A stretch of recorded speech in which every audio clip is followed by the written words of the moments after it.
Vijay Anthony గారు నటించిన 'Morgan' movie review గురించయితే తెలుసుకుందాము. రీసెంట్‌గా హైదరాబాద్ సిటీలో ఎవరో గుర్తు తెలియని వ్యక్తి రమ్య అనే అమ్మాయిని దారుణంగా చంపి, బాడీని చెత్తకుప్పలో పడేసి, తరువాత ఆ బాడీ ఫోటోని సోషల్ మీడియాలో అప్‌లోడ్ చేసి ప్రజలను భయపెడుతూ ఉంటారన్నమాట. ఇక ఈ కేస్‌ని హ్యాండిల్ చేయడానికి ముంబైలో ఏడీజేపీగా పనిచేస్తున్న మన హీరో ధ్రువ్ అన్‌అఫీషియల్‌గా హైదరాబాద్‌కి వస్తాడు. వచ్చి రావడంతోనే ఇన్వెస్టిగేషన్‌ని స్టార్ట్ చేసిన మనోడు ఈ కేసులో అరవింద్ అనే కుర్రాన్ని అరెస్ట్ చేస్తాడు. ఇంట్రాగేషన్‌లో అరవింద్ గురించి కొన్ని సంచలన విషయాలు బయటపడతాయన్నమాట. అయితే ఇదే టైంలో ఆ హత్యలకి తనకి ఏ సంబంధం లేదని తెలుస్తుంది. విషయం తెలుసుకున్న మనోడు అరవింద్‌కి సారీ చెప్పి ఈ కేసులో కిల్లర్‌ని పట్టుకోవడానికి డిపార్ట్‌మెంట్‌కి హెల్ప్ చేయమని అడుగుతాడు. మరి తరువాత ఏం జరిగింది? అసలు ఈ అరవింద్ ఎవరు? తన గురించి ఇంట్రాగేషన్‌లో తెలిసిన నిజాలేంటి? అనుమానంతో తీసుకొనొచ్చి చివరికి తన హెల్ప్ ఎందుకు అడగాల్సి వచ్చింది? అసలు అరవింద్ ఏం చేయగలడు?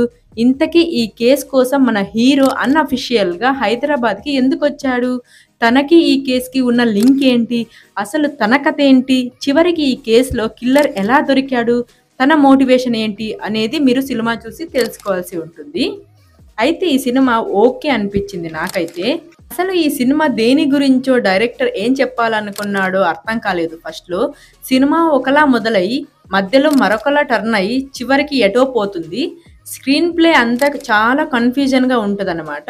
సినిమా ఫస్ట్ అరగంట కొంచెం రెగ్యులర్‌గా ఇన్వెస్టిగేషను, థ్రిల్లర్ లానే ఉంటది. సిటీలో ఒక దారుణ హత్య, దాన్ని ఇన్వెస్టిగేషన్ చేయడానికి వచ్చిన మన హీరో. తనకొక ఫ్లాష్ బ్యాక్ అనమాట. ఎప్పుడైతే కథలోకి అరవింద్ ఎంట్రీ ఉంటుందో అప్పటి నుంచి సినిమా చాలా ఇంట్రెస్టింగ్‌గా సాగుతుంది. అలాగే సినిమా జోనర్ కూడా మారిపోద్ది. ఇన్వెస్టిగేషన్‌ని థ్రిల్లర్ నుంచి సూపర్ న్యాచురల్ థ్రిల్లర్‌గా మారుతుంది. ఇక ఇక్కడి నుంచి కిల్లర్‌ని పక్కన పడేసి, ఈ అరవింద్ ఎవరు? తన చైల్డ్‌హుడ్ ఏంటి? తన లవ్ ఏంటి? తన ఎయిమ్ ఏంటి? మొత్తం ఇంకా తన చుట్టూనే తిరుగుతూ ఉంటదనమాట. ఈ సీన్స్ అన్నీ చాలా బావుంటాయి. అండ్ ఇక ఇంటర్వెల్ ఎపిసోడ్ ఇంట్రెస్టింగ్‌గా ఉంటూ సెకండ్ హాఫ్ మీద చాలా అంచనాలైతే పెంచేస్తుంది.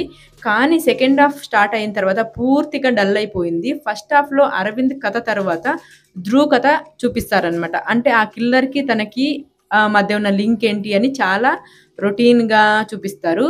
లాస్ట్‌లో కిల్లర్ ఎవరు? తన మోటివేషన్ ఏంటి? అనేది బానే ఉన్నా దీన్ని చాలా హడావిడిగా గజిబిజిగా చూపించడంతో మనకంత ఇంపాక్ట్ ఉండదనమాట. ఇందులో కిల్లర్‌కి ఉన్న ప్రాబ్లమ్స్ సొసైటీలో చాలామంది ఫేస్ చేసేదే. ఇది వాళ్ళ ప్రాబ్లమ్ కాదు. అంటే మన చుట్టూ ఉన్న వాళ్ళు క్రియేట్ చేసే ప్రాబ్లమ్ అనమాట. దీన్ని చాలా డీప్‌గా, డిస్టర్బ్‌గా చూపించుండొచ్చు. అండ్ అసలు హీరో ఫ్లాష్ బ్యాక్‌కి బదులు కిల్లర్ ఫ్లాష్ బ్యాక్ చూపించి ఉన్నట్టయితే ఈ సినిమా ఇంకొక రేంజ్‌లో ఉండేది. కానీ అలా చేయలేదనమాట. పర్ఫార్మెన్స్ వైస్ విజయ్ యాంథోనీ గారు చాలా బాగా చేశారు. అండ్ అలాగే అజయ్ దిన్షన్ ఎక్స్ట్రార్డినరీగా చేశారు తన పర్ఫార్మెన్స్. తనకి మంచి ఫ్యూచర్ ఉంటది. తనలో చాలా షేడ్స్ ఉంటాయి. And remaining all are okay. టెక్నికల్‌గా ఫిల్మ్ సాలిడ్‌గా ఉంది. వీఎఫ్ఎక్స్ కానీ, సినిమాటోగ్రఫీ కానీ, ప్రొడక్షన్ వాల్యూస్ కానీ క్లీన్‌గా ఉన్నాయన్నమాట. సో, మొత్తం ఫ్యామిలీతో చూడొచ్చు అంటే చూడొచ్చు. అడల్ట్ కంటెంట్ ఏం లేదు. ఇదన్నమాట రివ్యూ. ఒకసారి చూడగలిగిన సినిమా ఇది. సో, నా రివ్యూ ఎలా ఉందో కామెంట్ చేయండి. మీరు గనక ఈ సినిమా ముందే చూసి ఉన్నట్టయితే మీకెలా అనిపించిందో కామెంట్ చేయండి. నా రివ్యూ గనక మీకు నచ్చినట్టయితే లైక్ చేసి, షేర్ చేసి, సబ్స్క్రైబ్ చేసుకోండి. రివ్యూ అయితే చూస్తున్నారు గానీ సపోర్ట్ చేయట్లేదు. కొంచెం సపోర్ట్ కూడా చేయండి అబ్బా! ఇంకొక రివ్యూతో మళ్ళీ కలుసుకుందాం. Thank you. జై హింద్. బాయ్.